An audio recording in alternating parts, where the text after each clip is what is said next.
Okay, it's the day after New Year's 2018. NGU 2.0 has just dropped as the latest, and yeah, I'll just say latest, Romhack to be released. That being said, tons of new work is being done all the time, and one creator in particular, besides good old Engu, has been making impressive strides in development. Initially released as the demo Super Alex Ball in 2017, creator Twilight would update this pack into something truly special, the Kickstarter of Monkey Ball ROM Hacking's third generation. So without further ado, let's take a look at the one and only Monkey Ball.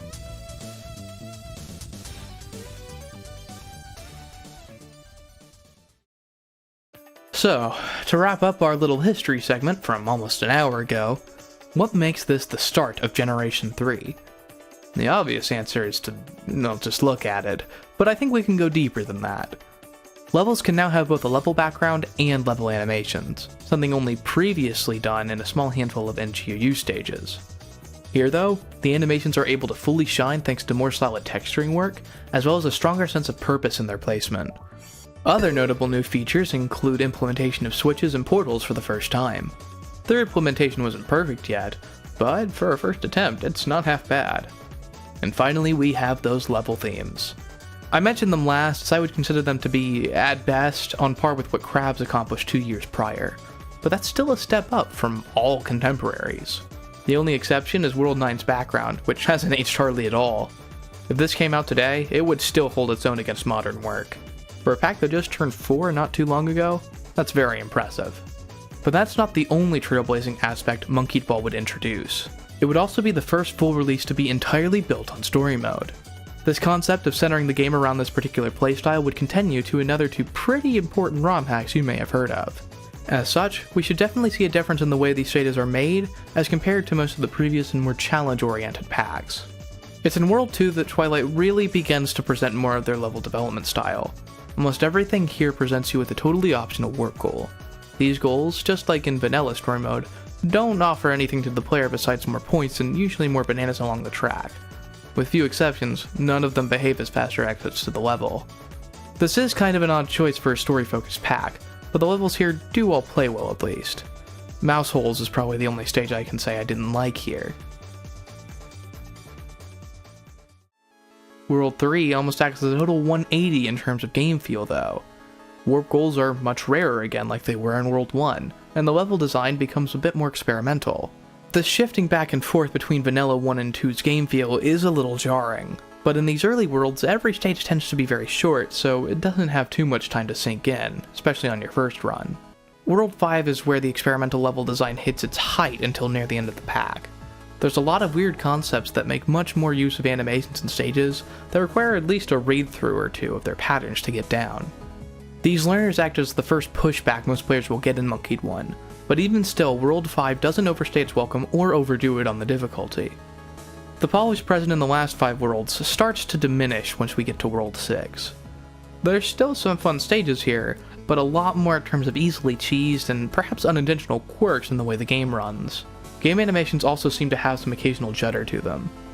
This problem can be annoying, but I'm willing to assume that it was just a limitation of the release time more than anything. Later packs only exhibit this trait on particularly fast and repeating animations from what I can tell. World 7 shoves us back to a more SMB1 feel again after a bunch of mostly SMB2-esque experimental level design. Most of it plays well at least, but this is the first time that the shift in feel was actively noticeable while playing even on my first run through. It wasn't immersion breaking per se, just a bit of a head scratcher to me personally. This was all done by one person, remember, so it's odd to see fluctuation in level design philosophy like this. Also, some of these just do not play well. Even once you figure them out and do it consistently, the slightly off collision they occasionally have can be a real pain. Then World 8 is back to more experimental stuff again. It's also the second difficulty bump I actively felt. That's not a negative though, the shift in feel here almost makes the shift in design style a little easier to take in. Although what is going on with this disc level? The last one from World 6 was way too easy to cheese, but for this one I can't even really tell how you're supposed to play the green goal path. Unless you could go with the precise edge clip the way speedruns handle it, but for a more casual and safe strategy? Yeah, I've got nothing.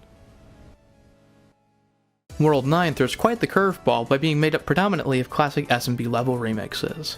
These harder variants come out of nowhere, but I'm actually quite fond of a lot of them.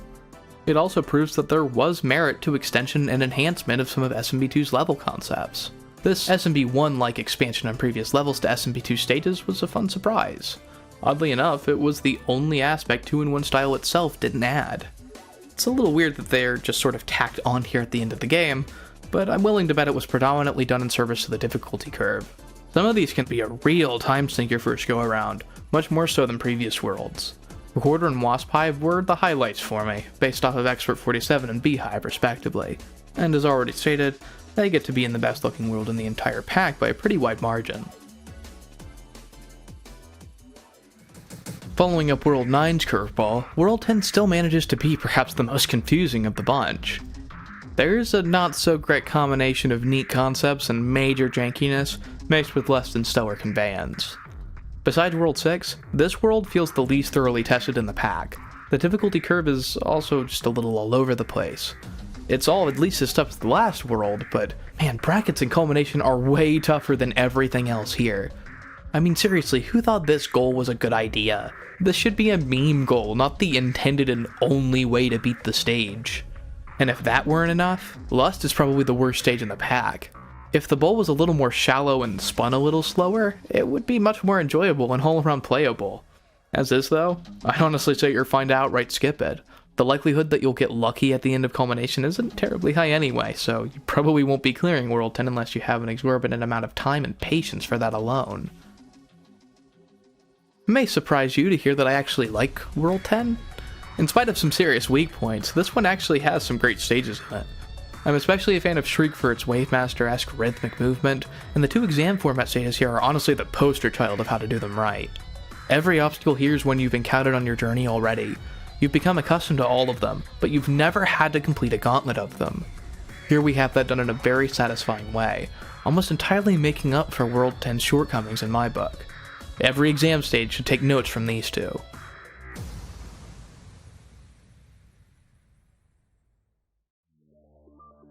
Monkeyed Ball is quite an impressively diverse adventure, all things considered. I suppose that in some ways that should be expected for the first pack of its kind. Monkeyed Ball is a roller coaster of ideas and concepts that maybe don't gel together. That's kind of okay. This was an experimental leap forward for SMB ROM hacking, and it shows. It's definitely flawed, but it's clear that a ton of passion went into it. Maybe that's why it received a sequel so soon after, although it was really a sequel in name only. Just 8 months after the release of Monkeyed Ball 1, an extensive rework of the pack would be released to address some of the weak points of the original game, as well as add a challenge mode. Before jumping into that, it seems more apt to do a more apples-to-apples comparison of story mode, though. World 1 has almost been totally reskinned with a brand new background. It's okay. I mean, it's nice that it's original. The old one was based off of some Smash Bros. Melee assets, but the new one isn't anything too crazy. Also, there's only 2 stages carried over from the original. Others have been shifted around to both beginner and the early worlds, but it's still odd that Monkey 2 starts so differently and becomes more and more similar to the previous as it goes along. Worlds 2 to 8 are all mostly the same, just with some trimmed fat and some mostly pretty solid level replacements. I say mostly due to the many cuts that I'm kind of disappointed with. Ribbons, Pyramids, Twirl, Parenthetical, and Blossom were all cut, and I wouldn't consider any of those fat. And why was Peekaboo kept? That was the fattiest of fat in Monkeyed 1 and continues to be since it was left out of challenge mode. The one place where it could have been justified in earlier Expert as a quick banana grab or something. Confusing decisions were made all around here. Oh well, even with those cuts I would have preferred to not have happened. There's definitely a handful of great stages here that are entirely new to the game. My favorite of these is definitely 12 Bracelets, even if it took me a very long time to understand it fully. But stages like Deconstruction, Down and Around Hill and Control are all noteworthy new inclusions. That being said, Footworms is easily one of the worst executed ideas in the pack, and I have no idea how it made it into the final build. World 10 continues the odd changes from earlier and ramps them up considerably. Patience combines Unboxing and Tiltwire, both of which have been kept as individual levels in challenge mode as well, plus some fast direct trade-offs and a tiny but rushable corner cross. Then there's Well-Rounded, which remains the same from the first 2/3 but has Lust, perhaps the worst Monkeyed 1 stage, tacked onto the end in a pretty silly looking fashion. Needless to say, I'm not a fan of this decision. If you really wanted to make Well-Rounded harder, it would have made much more sense to add bracelet rings or even funnels maybe, not this mess. Dark World has also been moved, but confusingly retained its name in spite of being in the brightest background of the game now. Yet again, it probably sounds like I disliked World 10, but I still managed to enjoy the majority of it. Nonetheless, it's clear that Monkey 2 wasn't exactly a definitive edition of story mode. Overall, you at least gain about as much as you lose on top of an overall cleaner presentation. As for which you'd enjoy more, I honestly say it varies quite a lot from person to person.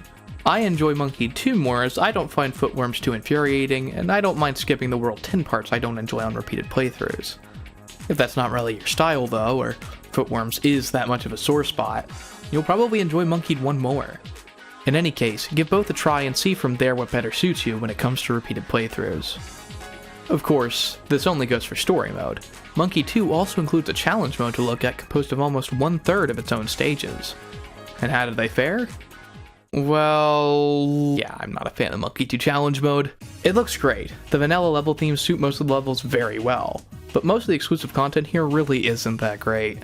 Beginner, Advanced, and Expert all contain 10 more levels than vanilla SMB2, but to be honest, I think this extension was the wrong move when looking at what's actually contained in them. There's only one bonus stage that holds up in terms of visual fidelity, and another two that I'd say are enjoyable on repeat playthroughs. This doesn't help an already confused banana system that makes using them as a reward distinctly more difficult, and indeed often isn't done well here. Besides that, you only start encountering a larger collection of stages exclusive to challenge mode in late Expert.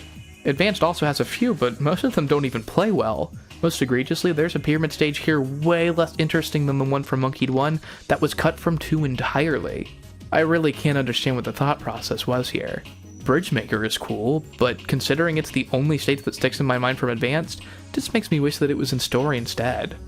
Expert, mostly thanks to having 60 stages to work with, has the most original content by far compared to Beginner and Advanced. I'd go as far to say that if you're planning to check this one out, you can skip Beginner and Advanced entirely, and just play Story and Expert for the best experience. It can be ruthless, especially if you're trying to go for every red goal on the best route, but it can be satisfying to conquer. It can also get pretty frustrating compared to most packs that contain challenge modes, so be wary of that as well. And as for Master, it lives up to its name. Monkey 2 Master is a worthy successor to the classics, even if it can be more ruthless than both of them at points. Only one stage is a freebie. Everything else poses a brutal challenge, especially when limiting yourself to the intended number of lives. Most of it keeps up the tough but fair play of the classics, but does occasionally break those rules. Why is this wire here in Master 6? It doesn't gel with the other obstacle here at all. And on top of that, we haven't even played this game's Master wire test yet in the run. And Faith is just silly in design. There's literally no reason to play it intended. It's much easier and nearly as intuitive to just fall down onto the bottom platform. This especially felt like a gum punch to me because of how many stages were like this in Monkey 1 and were improved in 2. Why is this one like this if every other stage with this problem was changed specifically because this was a problem? It's beyond confusing, but at least it doesn't take up much playtime. As long as you can disregard that blemish, Master here is actually really good. I'd say that of the challenge modes anyway, Base Master is the best out of all of them by a considerable margin. But as you probably know, Monkey 2 isn't really known for its base Master stages. Monkey 2 Master Extra is fascinating to me. It's not just difficult, it's cunningly so at points. I actually think it was done as some kind of inside joke Twilight pulled on all of us. There's no way stages like Coil, Hook, and, I quote, "oh screw this," could exist if it was meant to be anything else. As such, don't expect to complete this mode within the stipulated lives without speedrunner levels of experience and multiple hours of dedicated practice. My run spent nearly 200 lives on just Hook and oh screw this alone. I really can't consider myself a fan of these, even as someone who enjoys some pretty tough levels. I've been really critical up to this point with challenge mode, but I don't mean to be overly incendiary here towards Monkey 2. I get the appeal here in a lot of ways and it definitely has its fans. Some, like Eucalyptus and Spitz, actively prefer it to story. I don't agree obviously, but I do see it in spots. Honestly, if Twilight had decided to just go the route of keeping the base levels the same between story and challenge, and make the extras unique like vanilla SMB2 did, I think it would have worked much more in this pack's favor, and I'd have a higher view of it. It really should have been shorter altogether as well. Maybe even a 10-20-30 split would have been better. Were there a more scalable way to retool the bananas as a reward system, I would also have a better view on it. Even solving those issues isn't going to save Master Extra though. For most people, I'd recommend just playing Story Mode, and if you end up really enjoying it, you can give Expert, Expert, Extra, and Master a try. If you don't end up caring too much for Story though, Compact 2020 has got you covered on anything else from Monkey 2 that's definitely worth your time. So to bring things back to positives after a mostly negative look at Challenge Mode, Story Mode in either Monkey Ball is really a good time. It's not perfect, but the execution and polish in reference to the time it was made is a real accomplishment. It also paved the way for other creators to step into an entirely new era of Romhack development. That's gotta count for something. And even though my position is pretty lukewarm now playing all that I have of the original games and other more recent Romhacks, I can imagine letting a lot more slide had I known about this when it was new. Again, these were packs that came the closest to Monkey 2's polish at that time. It's understandable why it made the waves that it did. Now, being aware of just how important Monkey 1 and 2 were to the community at large, it might surprise you to hear that Twilight ultimately developed very few Romhacks afterward. 2 were small packs we already looked at that operate as a short beginner set and a cutting room floor for the Monkey duology respectively. The other 2 projects were somewhat quiet releases by comparison, mostly because they were abandoned after Twilight began development of their fan game. Kaizo Monkey Ball would use Monkey 2 Master Extra as a blueprint to produce a swath of the hardest stages ever devised. One is even impossible. It was cancelled after 7 mostly finished worlds, and as such largely exists as an oddity for speedrunners to occasionally dabble in. I think Kaizo's still got like some genuinely good level design on a lot of the stages, and it just takes that like good level design and just like propels it super far into like the super difficult realm. And I don't know, I'm a pretty big fan of stages like that. I think it kind of knows that it's not supposed to be fair, and that's what makes it charming, in my opinion. It's got that Kaizo spirit. Yeah, it's got that Kaizo spirit. It's not a fair, fun to learn Kaizo. Or I mean, you know, it might be fun to learn, but it doesn't feel fair. But that's what makes it fun.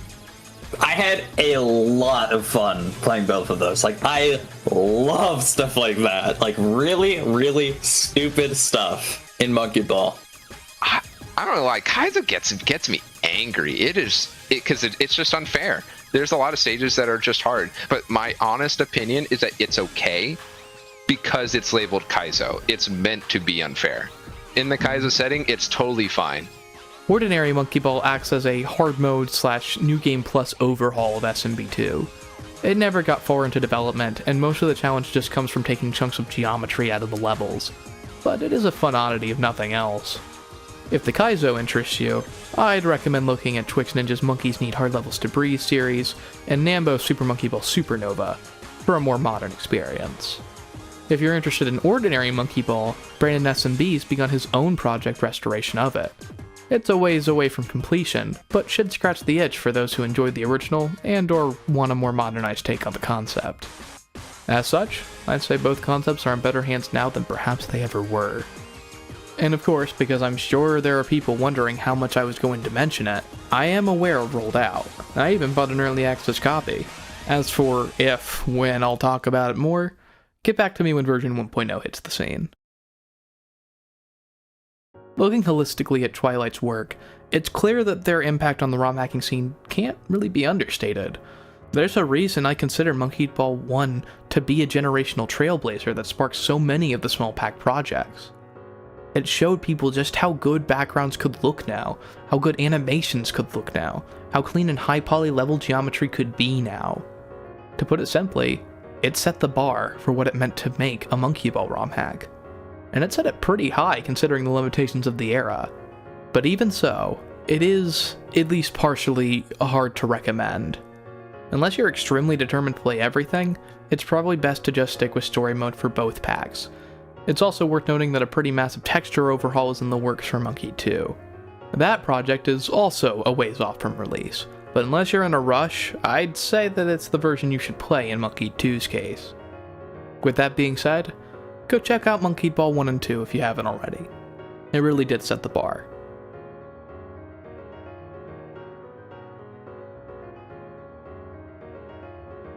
Thank you all so much for watching.